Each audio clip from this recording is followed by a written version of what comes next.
अस्सलामुअलैकुम दोस्तों, मैं ये हूँ। आइए मेरी कहानी सुने। रात को आसमान पर तारे चमक रहे थे। परिंदे अपने घोंसले में सो रहे थे। अहमद भी बिस्तर पर जाने लगा। तब उसे याद आया कि अभी स्कूल के जूते साफ करना बाकी हैं।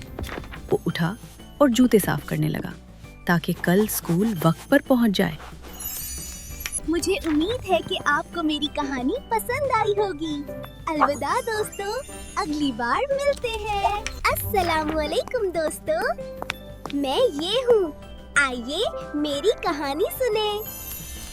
आज छुट्टी का दिन था। अयान के अबू ने कहा, आज हम सब यादगार की सैर के लिए चलेंगे। अयान बहुत खुश हुआ और फौरन तैयारी करने लगा। अम्मी ने मज़ेदार यखनी बनाई और अबू ने सारा सामान गाड़ी में रखा। जब वो यादगार पर पहुंचे तो अयान ने वहां यक्का भी देखा और खूब मजा किया।